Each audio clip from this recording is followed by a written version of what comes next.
ಬೇಸಿಗೆ ರಜೆಗೆ ಊರುಗಳಿಗೆ ತೆರಳುವವರಿಗೆ ರೈಲ್ವೆ ಇಲಾಖೆ ಗುಡ್ ನ್ಯೂಸ್ ಕೊಟ್ಟಿದೆ. ಮೈಸೂರಿನಿಂದ ಇತರೆ ರಾಜ್ಯಗಳಿಗೆ ತೆರಳುವ ಪ್ರಯಾಣಿಕರ ಅನುಕೂಲಕ್ಕಾಗಿ ಹೆಚ್ಚುವರಿ ರೈಲು ಸಂಚಾರಕ್ಕೆ ಅನುವು ಮಾಡಿಕೊಡಲಾಗಿದೆ. ನೈಋತ್ಯ ರೈಲ್ವೆಯಿಂದ ಬೇಸಿಗೆ ರಜೆಯ ವಿಶೇಷ ರೈಲು ಸೇವೆ ಆರಂಭ ಆಗಿದ್ದು, ಪ್ರಯಾಣಿಕರ ಹೆಚ್ಚುವರಿ ದಟ್ಟಣೆಯನ್ನ ನಿವಾರಿಸಲು ಈ ನಿರ್ಧಾರ ಮಾಡಲಾಗಿದೆ. ಈ ರೈಲುಗಳು ತುಮಕೂರು, ಅರಸೀಕೆರೆ, ಬೀರೂರು, ದಾವಣಗೆರೆ, ಹಾವೇರಿ, ಹುಬ್ಬಳ್ಳಿ, ಧಾರವಾಡ, ಬೆಳಗಾವಿ, ಗೋಕಾಕ್ ರಸ್ತೆ, ಘಟಪ್ರಭಾ, ರಾಯಭಾಗ, ಕುಡಚಿ, ಮೀರಜ್, ಸಾಂಗ್ಲಿ, ಕರಡ್, ಸತಾರಾ, ಪುಣೆ, ಲೋನಾವಾಲಾ ಮೂಲಕ ಅನೇಕ ನಿಲ್ದಾಣಗಳಲ್ಲಿ ನಿಲುಗಡೆಗೊಳ್ಳಿದೆ. ಈ ರೈಲು ಒಟ್ಟು 21 ಬೋಗಿಗಳನ್ನು ಹೊಂದಿದ್ದು, ಇದರಲ್ಲಿ 19 AC ಕೋಚ್ಗಳು ಮತ್ತು second class luggage cum guard ಕೋಚ್ಗಳು ಒಳಗೊಂಡಿದೆ. ಕರ್ನಾಟಕ, ಕಾಶ್ಮೀರ, ಕೊಡಗು ಜಿಲ್ಲೆಯಲ್ಲಿ ವರುಣಾರ್ಭಟ ಜೋರಾಗಿದೆ. ಪ್ರಸಿದ್ಧ ಪ್ರವಾಸಿ ತಾಣ ದುಬಾರೆ, ನಂಜರಾಯಪಟ್ಟಣ, ವಾಲ್ನೂರು ಸೇರಿದ ಹಾಗೆ ಹಲವು ಕಡೆ ಗುಡುಗು ಸಹಿತ ಭಾರೀ ಮಳೆ ಸುರಿದಿದೆ. ನಿರಂತರವಾಗಿ ಮಳೆ ಸುರಿದ ಕಾರಣ ಪ್ರವಾಸಿಗರು ಪರದಾಡಿದ್ದಾರೆ. ಬೆಂಗಳೂರಿನಲ್ಲಿ ನಿನ್ನೆ ಮಧ್ಯಾಹ್ನ ಮಳೆ ಅಬ್ಬರಿಸುತ್ತಿತ್ತು. ಇದೇ ಸಂದರ್ಭದಲ್ಲಿ ಲುಲು ಮಾಲ್ ಬಳಿಯೇ ಕೆಎಸ್ಆರ್ಟಿಸಿ ಬಸ್ ಆಕ್ಸಲ್ ಕಟ್ ಆಗಿ ನಡು ರಸ್ತೆಯಲ್ಲಿ ನಿಂತಿತ್ತು. ಒಂದು ಕಡೆ ಮಳೆ, ಮತ್ತೊಂದು ಕಡೆ ಕೆಟ್ಟ ಬಸ್ನಿಂದ ಟ್ರಾಫಿಕ್ ಜಾಮ್ ಕೂಡ ಸವಾರರಿಗೆ ಕಿರಿಕಿರಿಯನ್ನ ಉಂಟು ಮಾಡಿತ್ತು.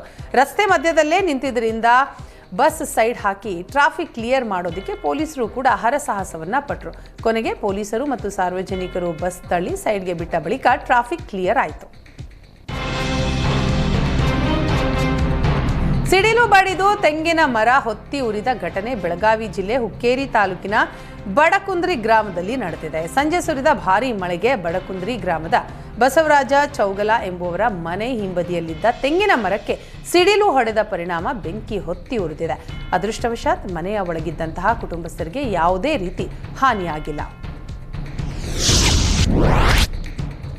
ಕೋಟೆನಾಡು ಚಿತ್ರದುರ್ಗದಲ್ಲಿ ವರ್ಷದ ಮೊದಲ ವರ್ಷಧಾರೆಯಾಗಿದ್ದು, ಬಿಸಿಲ ಬೇಗೆಯಿಂದ ಕಾದಿದ್ದ ಭೂಮಿಗೆ ಮಳೆರಾಯ ತಂಪೆರೆದಿದ್ದಾನೆ.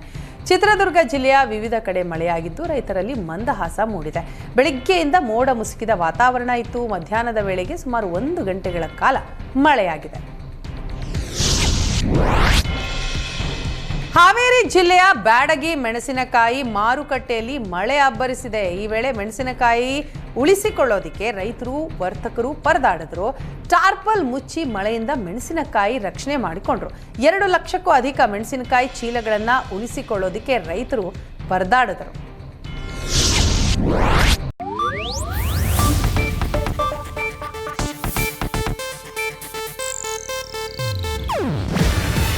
ಇದು ಏಷ್ಯಾನೆಟ್ ನ್ಯೂಸ್ ನೆಟ್ವರ್ಕ್ ಪ್ರಸ್ತುತಿ. ನೀವು ನೋಡ್ತಿದ್ದೀರಾ ಏಷ್ಯಾನೆಟ್ ಸುವರ್ಣ ನ್ಯೂಸ್.